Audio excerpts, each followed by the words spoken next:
বাড়িতে যে কত কাম কাম চিনায় না।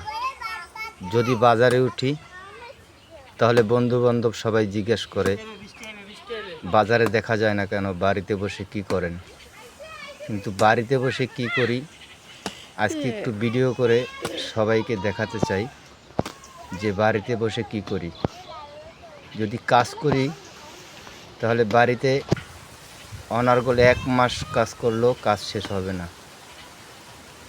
এই জন্য ফাঁকে ফাঁকে যখন যেটাই মনে উঠে কাজের উদ্দেশ্যে নেমে যাই।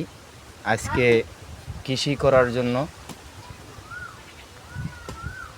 বিটা করতেছি। বর্তমানে কৃষির যে দাম, বাজারে যাই কিনতে যাই প্রচুর পরিমাণ দাম। এখন তো আগের মতো নাই রে নাতি, খাবলাইয়া খাবলাইয়া খাতি।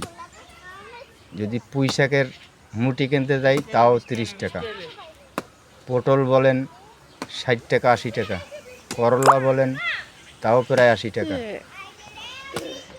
তবে আমার বেশি জায়গা নেই, অল্প একটু জায়গা, যার জন্য এবছর চেষ্টা করতেছি নিজে কিছু কৃষি করে দিন চালাবার জন্য। কিনতে কিনতে অনেক চিন্তিত, কত আর কিনে খাবো। হয়তো আগে কৃষি করি নেই, কিন্তু এখন থেকে করতে হবে।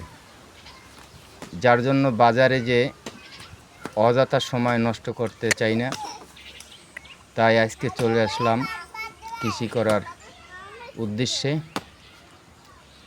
তো আপনারা সবাই দেখতেছেন আমি মাটিগুলো কোপাইতেছি, কিন্তু খুব সুন্দর মাটি।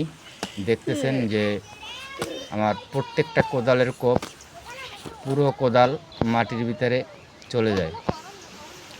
মাটিটাও খুব ফার্স্ট ক্লাস, একবারে ফুসফুসে।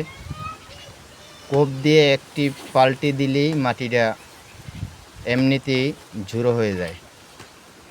তবে এখানে যে কি চাষ করব এটা কিন্তু আমি স্থির করি নাই। তো আপনাদের কাছে ভিডিওটা কেমন লাগলো দেখে কমেন্টের মাধ্যমে জানাবেন, এবং কি চাষ করলে ভালো হবে তাও একটু জানাবেন। তবে আমি আপাতত চেষ্টা করতেছি যতটুকু জায়গা আছে, আমার পিছনে একটি জায়গা দেখতেছেন ঢেকে রাখা হয়েছে, ওখানে কিছু দিছি। আর যেটা এখন বর্তমানে জায়গাটা বানাইতেছি, এই জায়গাটার ভিতরে আমার টার্গেট আছে আমি এখানে কিছু ছোলা চাষ করব।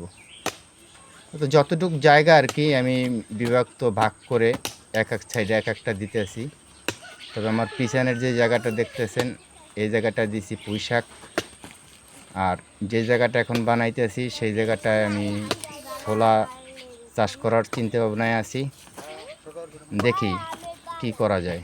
তারপর পাশে যতটুকু জায়গা আছে ওটাও নিব, ওটাতে অন্য কিছু দিব।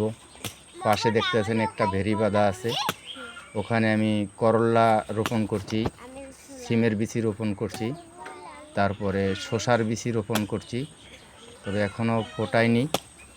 আর কোন মাসে কখন যে কি করতে হয় এটা হয়তো আমার জানা নেই, তবে করলে আস্তে আস্তে জেনে নেব। সবাই ভালো থাকবেন, সুস্থ থাকবেন।